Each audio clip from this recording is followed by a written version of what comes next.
Bonjour. Ben oui, j'ai prévenu que je parlerais du karma. Ben, la raison est que je le vois un peu partout, toutes sortes de choses. Et à un moment donné, je me dis, il va falloir que j'en parle parce que, bon, j'ai déjà parlé de notre karma. J'ai déjà parlé de bon, ce que j'appelle le karma personnel, le karma de famille, le karma de peuple, le karma de pays. Il y a une vidéo là-dessus. Mais ce que les gens ne comprennent pas, c'est qu'on s'imagine que le karma est une punition. Ce n'est pas ça du tout. En fait, le karma veut bien dire la loi de cause à effet. Si je sème du blé d'Inde, je vais récolter du blé d'Inde. C'est aussi simple que ça. Alors, bien sûr, quand on a fait un contrat d'âme et on veut revenir pour régler, si on veut, cette chose-là, qui n'est pas nécessairement quelque chose de grave, mais on veut peut-être revenir pour très simplement essayer de réussir un mariage. Imaginez-vous donc, ça peut être juste ça. Ça peut être aussi simple que ça. Donc, on revient en se disant, bon, ben, je vais faire en sorte de réussir ce que je me suis donné comme défi. Mais ce n'est pas une obligation de le faire ou ne pas le faire. On n'est pas pris c'est pas écrit dans la pierre, là. On fait un contrat d'âme en disant, bon, mais moi, j'aimerais revenir pour faire ça, sauf que on n'est pas obligé de le faire si on se rend compte qu'on est dans l'impossibilité de faire. Donc, ça ne nous amène pas à combattre quelque chose, ou ce n'est pas une punition non plus. Parce que les gens croient, quand on dit « Ah, le karma va s'en charger », ça ne veut pas dire que le karma va punir cette personne-là. C'est très mal compris. C'est ça que je veux expliquer. Mal compris, vraiment là. Donc, le karma va s'en charger, ce qui veut dire, ben écoute, si, comme je t'ai dit, si tu sèmes du blé d'Inde, tu vas récolter du blé d'Inde. Si tu passes ta vie à faire du mal aux autres, ben, tu ne seras pas heureux. C'est ça le retour. C'est ça la loi du karma. C'est ce que tu sèmes, tu le récoltes. C'est tout. C'est aussi simple que ça. J'entends aussi des gens dire, qu'est-ce que j'ai fait pour mériter ça? Premièrement, tu n'as rien fait.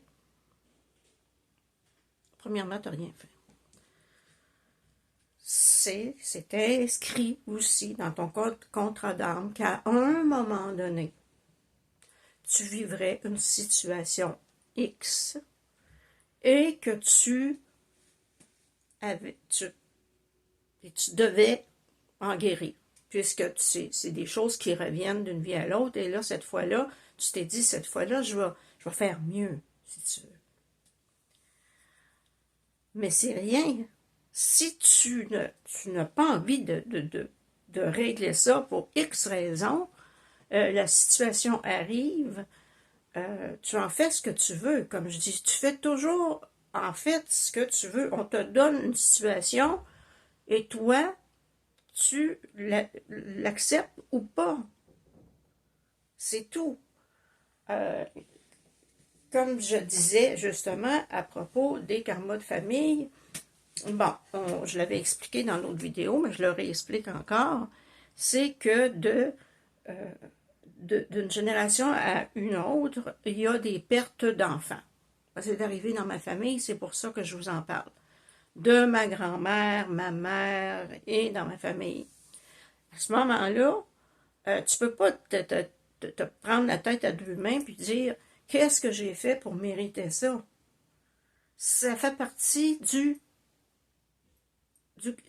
karma de la famille. Là, à ce moment-là, tu as un choix.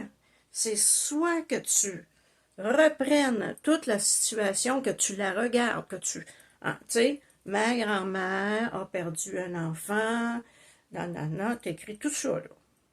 Et là, maintenant, tu dis, ça ne m'appartient pas, ça vous appartient. Alors, tu viens de couper le karma de la famille, de cette lignée-là, parce que toi, tu as pris conscience que dans la lignée, il y avait quelque chose qui se répétait.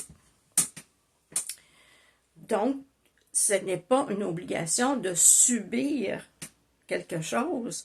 Comme je vous dis, moi, quand quelqu'un me dit « Qu'est-ce que j'ai fait? » Alors, je réponds « Tu n'as rien fait. Tu n'as rien fait. » C'est là, à toi d'analyser d'où ça vient et à toi d'analyser ce qu'il y a dans cette situation-là. Une autre me dit « Oui, mais mon fils qui a eu un accident, qui a perdu... il était atteint au cerveau. Il n'a pas choisi ça. Oui, il a choisi avant de naître de vivre cette situation-là parce que c'était un choix, un contrat d'âme. Mais elle ne comprenait rien. Mais lui, il est encore détaché du monde. Il est encore au niveau de son accident à l'âge de 8 ans. Donc, lui, dans son contrat d'âme, pour X raisons, parce que quand il est en analyse de où il va atterrir, il a voulu vivre cette situation-là. Et c'est pas à nous d'analyser le pourquoi du comment, parce que c'est son cheminement, c'est sa vie, c'est son chemin de vie. Mais il voulait peut-être, est ce que je crois, faire avancer des gens autour qui n'avançaient pas ou qui étaient totalement dans le noir. Ce qui a fait que, avec sa mère, ça a été l'effet contraire. Elle s'est révoltée. Il y aurait eu, d'après moi, rien à faire avec ça. Donc, mais d'autres se sont occupés de lui, ont mis leur vie pour lui, ils l'ont accepté tel qu'il était, ils l'ont aimé, cajolé et tout ça. Alors, mais elle le prenait pour elle une punition. C'est pas une punition. Son fils a eu un accident, son fils a survécu, est resté à l'âge de 8 ans environ, et elle n'a jamais accepté ça, et elle s'est toujours rebellée. Donc, elle était en état de combat continuel. Je veux en revenir à ça, au combat. Justement, si vous êtes continuellement en combat dans votre vie, pourquoi avez-vous choisi de vous battre? Pourquoi? Pourquoi rien n'est facile pour vous? Encore là, c'est une question de la façon qu'on visualise la situation. Vous savez, dans toutes mes vidéos, quand je dis que c'est toi, quand tu choisis d'avancer, tu le fais pour toi, pas pour les autres, tu ne devrais pas t'occuper non plus de ce que les autres pensent. Parce que si tu t'occupes de ce que les autres pensent, tu es en état de combat continuel. Si tu fais en sorte, je m'aime, je sais que c'est bon pour moi et je le fais, tu n'es plus en état de combat. Hein? Tu es en état de cheminement avec toi-même. Et tu es en paix et léger, bien, tu ne transportes pas de valises qui ne t'appartiennent pas parce qu'eux ont eu peut-être des mauvaises expériences. Et là, ils te donnent leur bagage à transporter. Tu n'as pas besoin du bagage des autres. Tu as besoin seulement de transporter tes choses. Et comme je dis, plus tu allèges tes valises, plus le voyage va être agréable. Et dans mon premier livre, d'ailleurs, il y a un chapitre lié à ça, que si tu veux cheminer, tu veux avancer et que tu traînes, et j'avais fait un dessin de toutes sortes de vieilles choses qui sortaient de la valise, qui signifiait que si tu voyages dans la vie avec ton passé, tes peurs du passé, tes vieilles expériences et tout ça, tu voyages avec cette valise-là qui est lourde, tu vas avancer beaucoup moins vite. Si tu libères de l'espace et tu pars même avec une valise vide, bien à ce moment-là, tu vas la remplir en chemin de bonnes choses. Hein? Bonne expérience et tout ça. Donc, l'idée, c'est de voyager léger. Ça, c'est l'idée. Et pour voyager léger, ben, il faut être soi-même, sans peur, sans quoi que ce soit. On ne se préoccupe plus du jugement des autres, c'est fini, on s'occupe que de nous. Et si nous arrive en chemin une petite chose désagréable, ça peut arriver. Il ne faut pas le prendre pour comme une punition, puis se dire « Mais qu'est-ce que j'ai fait de travers? » T'as rien fait de travers. T'as juste... Tu peux faire des erreurs, là, t'es pas parfait. Peut-être que cette journée-là, t'as pas suivi ton intuition, c'est peut-être juste ça. Mais arrête de te taper sur la tête. Qu'est-ce que j'ai fait de travers? Qu'est-ce que j'ai fait pour mériter ça? Moi, ce mot-là, là, je commence à en avoir assez parce que je l'entends tellement, excusez, je l'entends tellement, là, que je suis tannée, là. C'est pas qu'est-ce que j'ai fait pour mériter ça, parce que tu mérites pas de te faire du mal, tu mérites pas de te faire voler, tu mérites pas ça. C'est où est-ce que je me suis oubliée, où est-ce que j'étais, comprends-tu, où est-ce que que je me suis complètement perdue, bon, tu t'es fait arnaquer, quelqu'un a pris ton argent. Et au lieu de dire, ben, qu'est-ce que j'ai fait pour mériter ça, c'est plutôt, bon, où est-ce que je ne me suis pas écoutée? Alors, c'est pas mal plus positif, là. Hein? C'est mieux, parce que là, tu t'accroches, tu te mets pas un poids ici, là, en disant, ah, pauvre de moi. Non, tu dis, bon, qu'est-ce que j'ai fait? Non, pas qu'est-ce que j'ai fait, où est-ce que je me suis pas écoutée?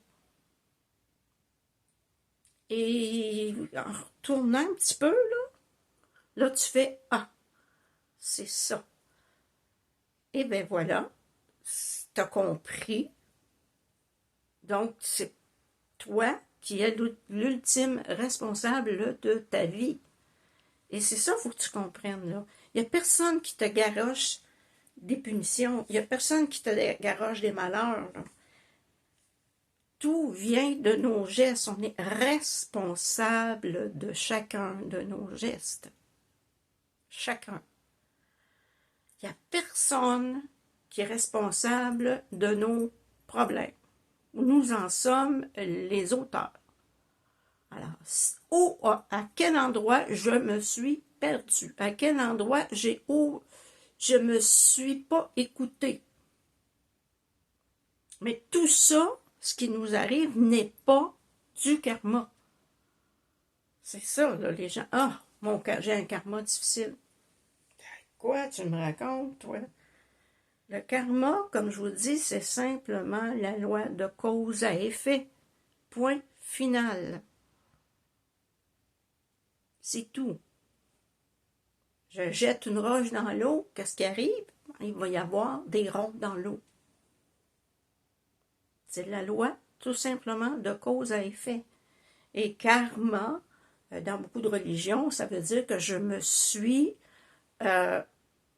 apporté des contrats d'âme qui viennent de d'autres vies pour les régler dans celle-là. Plus ou moins ça.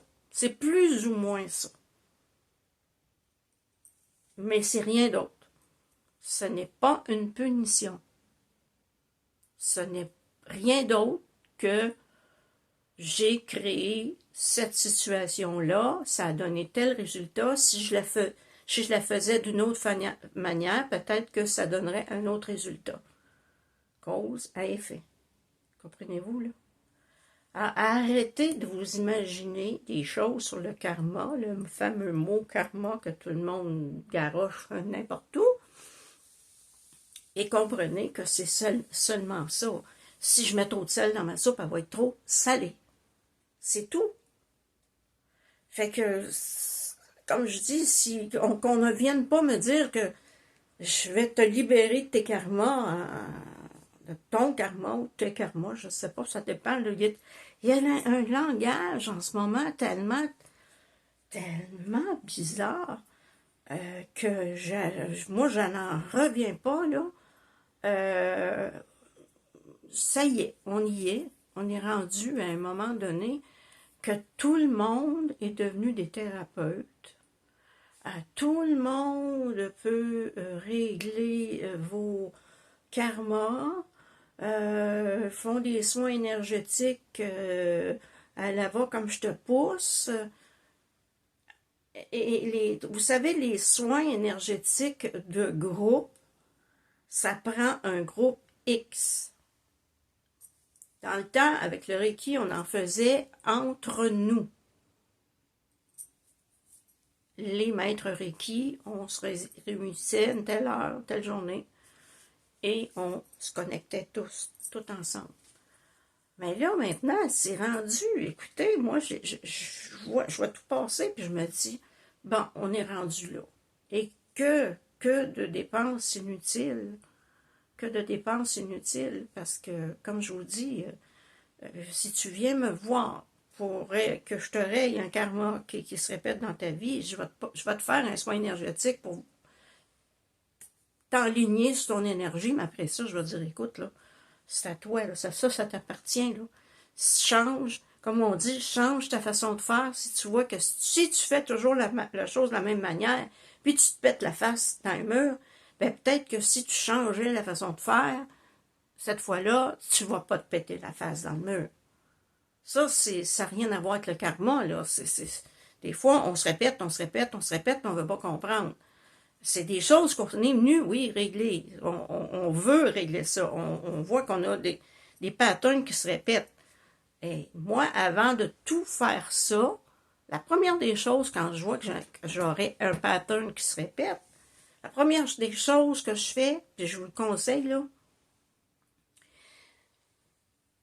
vous allez, premièrement, faire un retour en arrière.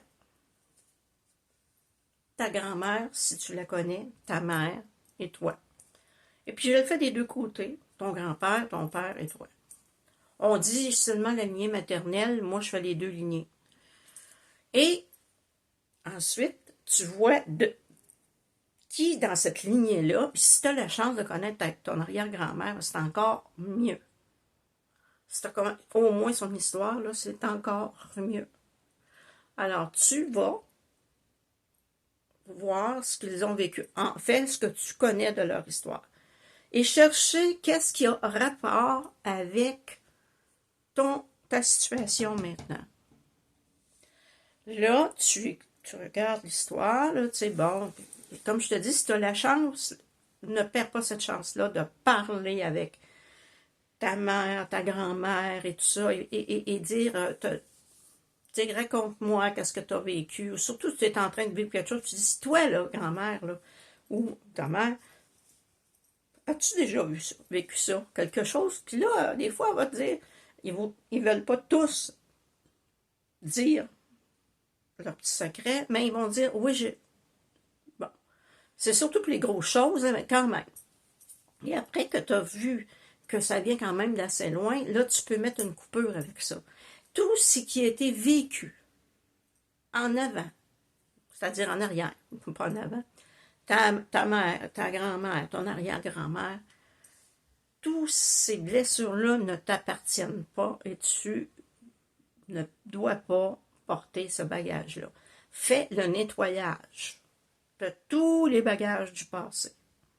OK? Faillite, comme je te dis, perte d'enfant, faillite, pauvreté, accident, ça peut être folie. Bon. Tu fais le nettoyage en leur redonnant à chacun ce qui leur appartient, ça ne t'appartient plus. Et tu vas voir que ça ne reviendra plus dans ta vie. Donc, comme je vous dis, c'est d'arrêter de considérer qu'on a des punitions, parce qu'on sait ça, qu'est-ce que j'ai fait pour mériter ça? Ça veut bien dire, je suis puni, c'est ça que ça veut dire. Et moi, je vous le dis, le mot karma ne veut pas dire punition, il veut dire cause à effet. C'est tout ce qu'il veut dire. Fait qu'arrêtez de dire, ah, j'ai un mauvais karma, ou c'est son karma. Non. Et chacun a à régler ses choses. On ne peut pas régler les choses des autres. Je ne vais pas te prendre et dire, je vais régler ton karma, là. C'est à toi de prendre conscience qu'il y a quelque chose qui ne va pas et de travailler là-dessus. Et moi, ma façon de travailler, c'est d'aller en arrière et dire, va voir, là, ta grand-mère, ton arrière-grand-mère, raconte-moi leur histoire, tout ce que tu peux savoir. À ce moment-là, on arrive à mettre le doigt dessus. Et là, je peux dire, là, toi maintenant, c'est à toi de faire ce que tu as à faire pour régler ça parce que ça ne t'appartient pas. Et là, je donne ce qu'il y a à faire comme protocole pour se libérer de ça. Puis après qu'on est libéré, ça ne revient plus. Donc, c'est ça. Karma, punition, c'est faux. Enlevez ça de votre tête, ça n'a rien à voir. C'est simplement, comme je te dis, si je mets ma main dans l'eau chaude, ça va brûler, cause à effet. Si je mets trop de sel dans ma soupe, elle va être trop salée. Et si je donne une claque en pleine gueule à quelqu'un, je vais en recevoir une. Cause à effet. C'est aussi simple que ça. Maintenant, si vous voulez régler des choses qui se répètent, allez fouiller dans les ancêtres. Parce que, avant de terminer ma vidéo, parce que on traîne dans notre ADN des mémoires. Et c'est de ça qu'il faut, je ne veux même pas dire guérir, il faut nettoyer l'ADN. Ouais, je reviendrai là-dessus. Il faut nettoyer l'ADN, les mémoires de l'ADN. Et après ça, on est libéré. Parce qu'il s'est accumulé de génération en génération dans notre ADN des mémoires. Et bien, il faut en prendre conscience un jour. Et là, on en prend conscience maintenant. Alors, voilà, c'est tout. On ne dit plus jamais qu'est-ce que j'ai fait pour mériter ça.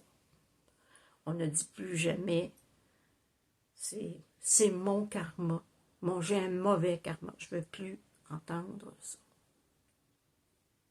Je vous aime.